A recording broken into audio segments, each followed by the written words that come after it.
हिमालय की ऊंची बर्फीली चोटियों पर रात धीरे धीरे उतर चुकी थी। चारों ओर गहरा सन्नाटा था और ठंडी हवाएं कैलाश पर्वत की चट्टानों से टकराकर एक रहस्यमयी ध्वनि पैदा कर रही थी। कैलाश के मध्य में भगवान शिव गहरे ध्यान में लीन बैठे थे। उनकी जटाओं से बहती गंगा चांदनी में चमक रही थी और उनके चारों ओर ऐसी शांति थी जैसे समय स्वयं ठहर गया हो।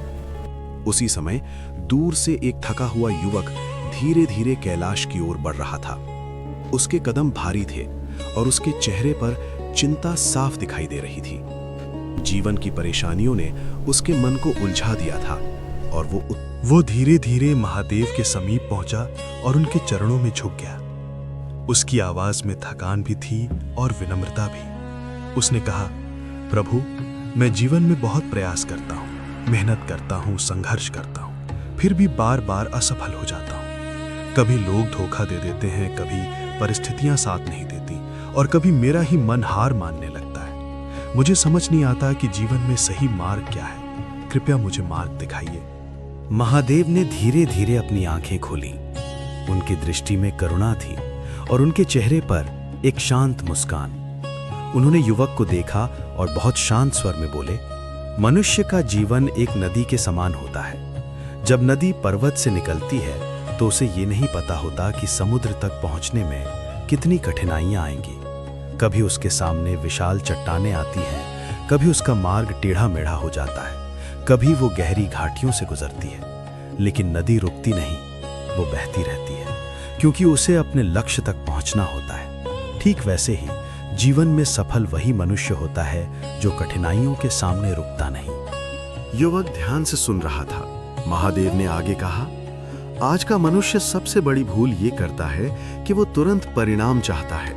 उसे लगता है कि आज मेहनत की और कल सफलता मिल जानी चाहिए। लेकिन प्रकृति का नियम कुछ और ही है। जब किसान खेत में बीज बोता है तो अगले दिन पेड़ नहीं उगता। पहले बीज मिट्टी के भीतर छिपता है, फिर धीरे धीरे जड़ें बनाता है, फिर एक छोटा सा अंकुर निकलता है। बरसों की धूप, वर्षा और धैर्य के बाद वो एक विशाल वृक्ष बनता है। इसलिए जो मनुष्य धैर्य रखना सीख जाता है वही जीवन में महान बनता है। युवक ने फिर पूछा, प्रभु, मनुष्य का सबसे बड़ा शत्रु कौन है?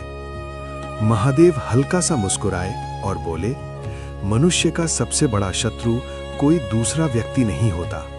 उसका सबसे बड़ा शत्रु उसका अपना क्रोध होता है।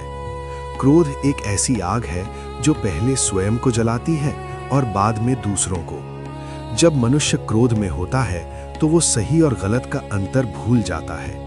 इसलिए जो व्यक्ति अपने क्रोध को नियंत्रित करना सीख लेता है वो जीवन की आधी लड़ाई जीत लेता है।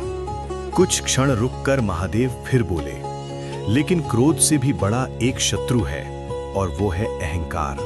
जब मनुष्य को लगता है कि उसे सब कुछ पता है, तभी उसका पतन शुरू हो जाता है, क्योंकि उसी क्षण से वो सीखना बंद कर देता है। ज्ञान का सबसे बड़ा शत्रु अज्ञान नहीं बल्कि अहंकार है। युवक ने सिर झुका लिया।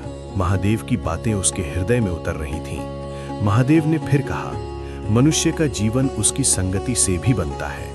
तुम जिन लोगों के साथ बैठते हो, जिनसे बातें करते हो, धीरे धीरे तुम भी वैसे ही बन जाते हो।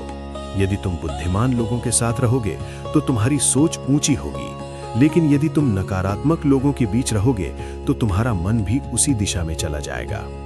फिर महादेव ने आकाश की ओर देखते हुए कहा, इस संसार में अधिकांश लोग इसलिए दुखी हैं क्योंकि वे अपने पास जो है उससे संतुष्ट नहीं होते।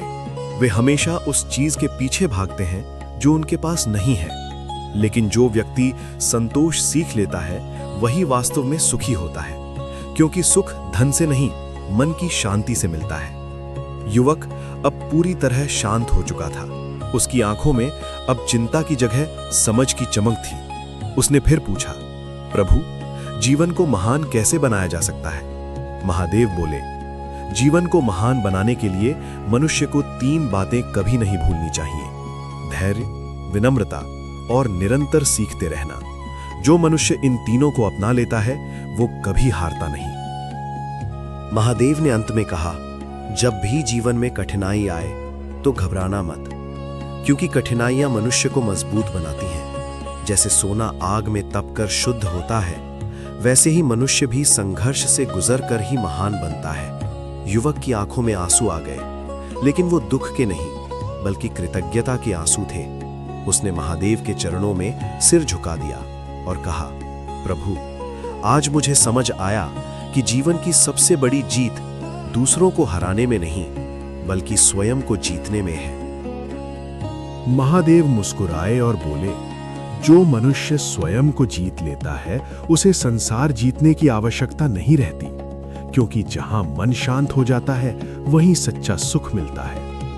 उस दिन के बाद युवक का जीवन बदल गया। उसने धैर्य, संतोष और विनम्रता को अपना मार्ग बना लिया और धीरे धीरे उसने समझ लिया कि जीवन का सबसे बड़ा रहस्य बाहर नहीं बल्कि मनुष्य के अपने भीतर छिपा होता है। तो मित्रों, महादेव की ये सीख को हमेशा याद रखिए, धैर्य रखिए, क्रोध को जीतिए और अहंकार से दूर रहिए, क्योंकि जब मन शांत हो जाता है तभी जीवन में सच्चा सुख मिलता है। अगर आपको महादेव की ये प्रेरणादायक कहानी पसंद आई हो तो वीडियो को लाइक करें और चैनल को सब्सक्राइब जरूर करें, ताकि ऐसी ही ज्ञान से भरी कहानियां आप तक पहुंचती रहें।